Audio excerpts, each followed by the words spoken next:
Hey guys, this is Tom Box, and welcome to Meta Trends. In today's episode, we're answering one question.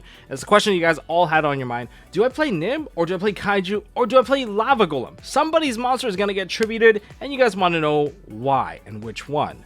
So make sure you guys stick around. I know that this video is mainly targeted towards like Kashtira. Arise-Heart Rush versus the 5-zone lock. Which is it that people should be playing, and why are they playing a specific style? But rather than just talk about it this way, we're going to deliver this in the ultimate counter guide form. And because we're doing that, we're going to attach a couple of additional matchups, because these cards are going to be in your deck, and you're not just going to be playing against Kashtira. So, you know what? Let's get the best bang out of our buck in this video by attaching Spright, Naturia Runick, Labyrinth, and also Traptrix. Traptrix are going to be part of the game because they are probably the most common, especially at locals, because for the best bang for your buck when it comes to a competitive meta deck. Well, competitive deck. I wouldn't say they're strictly meta. I mean, they didn't reach the top 8 of YCS Lima, but that's besides the point. And guys, I'm not super angry at Traptrix players. They're a fine deck, and you know what? It's really good to have more people come into the competitive side of the game. It's more so whether or not they choose to listen to the rulings issued by the people that have the authority. And when they listen one time and then later on they kind of don't listen later on, it starts to get pretty sus. But anyways, let's jump into this one. And if you guys want help to support the channel before we fill up this grid, don't forget to check out MST.TV, where you can pick up some fantastic sleeves, mats, oversleeves, protect your beautiful sleeves. And we even got box dividers to help you guys sort out your collection, especially when you have those 4 or 5 row boxes. All right, check it out at MST.TV. You guys won't regret it, and I appreciate you guys to do so. And yes, we are selling out of our LTE Instincts, but we are going to get a new shipment hopefully soon. I'll let you guys know, and maybe we got some new product launch in the future. Anyways, enough of plug. Let's jump into this chart. So across the top, we have Arise-Heart Rush, the 3 to 5 zone lock for Kashtira. We have Spright, Naturia, Labyrinth, and Traptrix. And down the first column, we have our set of tribute-based disruptions and removal. We have Nibiru, Kaijus, Lava Golems, and Kurikara Divine Incarnate. Could have been evenly matched, but I want to stick with the theme of tributing and how things work. I mean, a lot of this segment is supposed to be focused on the Kashtira stuff, why they're doing the way that they are doing right now, and the rest of it's kind of a tag along, and we decided to give you guys a little bit of, bonus value. Anyways, let's go down the first column. Nibiru versus Arise-Heart Rush. Terrible. They don't summon enough cards. 3 summons, and the 4th summon is going to be the Arise-Heart. They rarely drop the 4th summon unless they're forced to. Like, if you imperm the Rise-Heart and they don't get the additional 7, then they'll drop the last monster and they'll just accept it if you have Nib. Yeah, fortunately, that's the nature of the way that things go. 1 card Kaiju. A lot of people are playing Kumungus because Kumungus is level 7 and it's good for the mirror match, and you can clear out the Arise-Heart Rush no problem. Even if they have the back row set, it doesn't even matter. It doesn't even matter if they have a lance. You bypass all of that, you get to kill it. And best of all, if you start with an evenly match and then you drop the Kumungus, now everything is definitely gone, and you can regain control of the entire game and control the momentum. And then there is Lava Golem. It's bad because they only summon out 1 monster, so that's more or less a dead card. But you can get advantage out of the Lava Golem if you force them to summon out an additional monster. Sometimes they have a preparation already set. The other instance could be that you can attempt to negate the Arise-Heart, but before doing so, they decided to banish a couple of cards, and maybe there was a big bang attached to that, and that's going to summon out the Fenrir off. And then when they get both the Fenrir plus the Arise-Heart, you can drop a Lava Golem on that. That's the easy way of doing it, and to get the value. But so it's not completely out, but it's like force situational, and sometimes they just won't have it. And then there's Arise-Heart versus Kurikara. Kurikara wins this one easily because Kurikara just needs to activate like 1 random spell card, bait your Arise-Heart to just get the activation because it's mandatory, and then Kurikara summons out, and then the Arise-Heart's already dead. Worst case scenario, they even bring back the Arise-Heart that they got put into the graveyard. Yeah, it could get really bad. And now that they have the Arise-Heart and a Kurikara, it's not the best scenario. So 3 to 5 zone lock, are people still playing it? And the answer is, yeah, they're still playing it, especially people that are picking up Kashtira strictly to zone lock people. They're going to do it regardless. And if they don't get punished, then they're probably still going to win. It's just how it is. I mean, the whole format right now is catered towards blocking people from zone locking you. And if you get to the point where in the late game you can zone lock, that's on you. That's GG on your part. But in most cases, our decks are so catered towards beating this and canceling the strategy that a well-timed Nibiru could just cancel the whole thing. However, a stronger player doing this, they would probably first off establish a negate, like a Baron or a Griffin Rider through the adventure package, and then the Nibiru becomes really weird. However, that doesn't mean that you don't trade with them. You still activate the Nibiru to get rid of the negate first. If you can clear the negate, then you are off to the correct path to winning, because if you burn off the negate first and then you have a perhaps top deck into something else that's useful, then you can use that useful card to kind of wipe the board, like Evenly Match or a Book of Eclipse. At least you got rid of the negate first. What about Kaijus? Are Kaijus good in this particular scenario?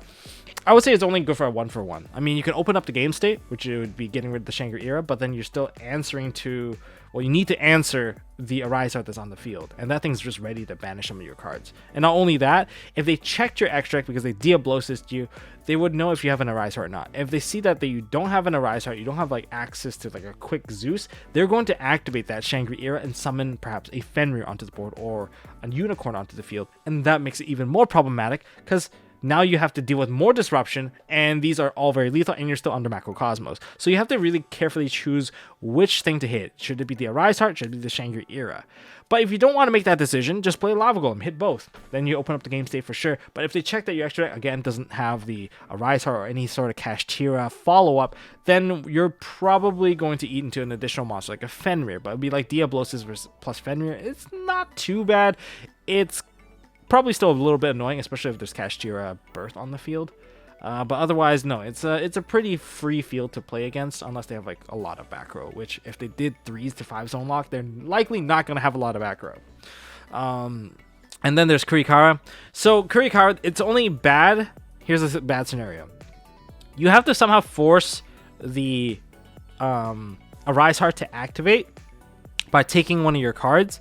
But the problem is, if there's 3 monster zones already locked, and then you play a spell card, they're just going to activate the Arise-Heart, banish your spell card, and then lock the remaining 2 monster zone, and then the Kurikara can't even summon because you have no zones.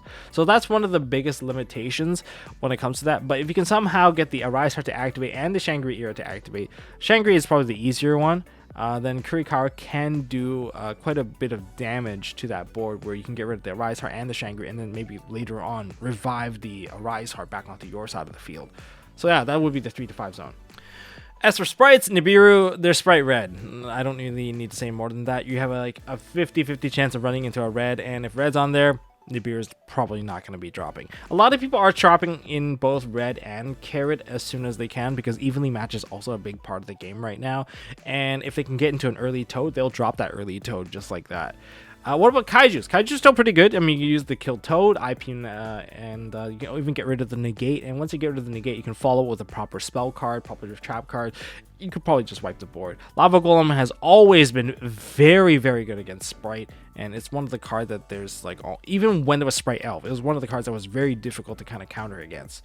What about Kurikara? The thing about Kurikara is, yes, Kurikara can trade away all of the Spright cards. However, you have to trade with them first. The problem is when you trade with them, you're losing cards, and they're also reducing their own cards as well. So it's not really a good trade, and they have to pay costs on their stuff. And if they activate, like say, an IP Masquerena and tag out a monster, that new monster has not activated yet, so you don't even get to clear that new monster. There's quite a bit of an odd limitation when it comes to Kurikara, and you can see why it wasn't very played during the Power of the Elements era of the game. It's just that a lot of the trades are bad. For Kurikara to be, beneficial, those monsters need to have some sort of continuous effect, something lingering on the field for you to clear to gain value. Otherwise, if it's just 1-for-1 trades, it's totally not worth it. Runick Naturia, when it comes to this particular matchup, I'm definitely not an expert, so leave it down in the comment section of what things or timing that you would think that Nibiru can land for this matchup. But when it comes to Nibiru, I think it's kind of odd because they can go into Baron pretty early if they do have that line. But if they don't have the Baron up because they needed to draw additional cards, perhaps go into Daguerreas to get the additional draws just to really push it forward, and they had to use Jerry to kind of give them additional levels, there might be an opportunity there to drop a Nibiru right when they're at Naturia Beast. But really, it's very, very iffy and situational. If you want a guaranteed clear, I would suggest going more towards the Kaijus, because the Kaijus, Naturia Beast, you can take out Beast or the Sunflower, but you have to be very careful of the Camilla that's on the field. If there's a Camilla on the field, or even if there's a Mole Cricket in the graveyard, be careful of when you start dropping into your extra deck monsters, because if you get into the extra deck monster, you will have a huge problem. Because if the Mole Cricket comes out, Mole Cricket will basically tag into Camilla and a Sunflower, or yeah, once it gets to that point, that Camilla can revive the Beast or the Sunflower that you already tossed into the graveyard. So just be very careful. Try to bait it out first. Lava Golem is really good because you can take out 2 problems at once. And yeah, what more do I need to say? Taking out 2 of these problems would prevent the revival, maybe do even more than that. But when it comes to the Kurikara, once again, this is bad because a lot of the stuff that activate for the Naturia Runick, a lot of those Naturia cards, they already traded with you. At best, Kurikara is only a cleanup crew, but if you manage to kill off a Naturia Beast and during the end phase you revive the Naturia Beast, then they are in a lot of trouble. They can't really get into a lot of cards because a lot of the runic spells, they're more or less not activatable. They're going to get negated for sure, okay? And then they're going to have to try to break through the board while you control the Naturia Beast, so there could be like a fun interaction right there. Okay, Labyrinth versus Nibiru, it's bad. Kaiju versus Labyrinth, it is a 1-for-1 trade. I mean, you get to turn off the lady. I mean, if you want to kill the lady, it's okay. But just be careful. Remember, guys, big welcome Labyrinth can summon from the graveyard, which means that you could trade it poorly. And if you leave a Kaiju on their side of the field, it's also bad. And also, they have skill drain. Lava Golem, again, you might as well killed off, like, perhaps you killed off the Ariana plus, like, a lady, which is great. Problem is, if they're playing skill drain, they can just like keep the Lava Golem in. It's like a 3k beat stick, and it's not the easiest monster to clear. And the Kurikara, I think it's just really bad because like you need everything to kind of get their effects off so you can send them away. Sure, one good thing about Kurikara is that her stat line will become very big and can run over some of the more problematic cards, and it's very hard for the opponent to kill a 4,500 attack points Kurikara. But at the same time, all it takes is really a compulse. So I think it's a pretty bad choice to play any of this. Like, a lot of this tribute stuff removal, honestly, just play evenly matched and like more of the back row clear, and then the monsters will clear themselves. That's like the best way to handle Labyrinth. And finally, Traptrix. Traptrix versus Nibiru. It's not very good. Rafflesia plus Gravedigger Trap will automatically cancels out the Nibiru, and that's usually on 5th summon. Even if they have parallel Xyz, the rank 4 coming out is likely just going to be a Rafflesia. And then if they want to follow up with that, then they can maybe go into Pingukula, maybe set up the additional cards, but 90% of the time, it's going to get negated. So there's that. Next, we have the Kaiju. Kaiju's okay. You get, one chance of sniping out a card. The problem is, if Holotea's in the graveyard, they're just going to revive the thing that you just sniped. In the other worst case scenario, because you want to get rid of Sarah. Sarah is just generating a lot of free advantage as long as Sarah stays alive. So a lot of people just want to Kaiju that, but sometimes you have to make a choice. You have to hit the Rafflesia instead, which is why Lava Golem is a little bit better in that regard, because you get to clear 2 cards off the field, which is even better. But they still get to perhaps get a chance with the Holotea. Holotea could still just revive one of the problematic cards. Likely just going to be a Sarah, but it's still pretty bad. If you really want to clear the whole field, then Lava Golem paired with like another card. Like, I think most of the matchups, you're just better off using an evenly match against them and then throwing Kaiju on them. That's just my take on it, because that way there's just a lot less follow-up.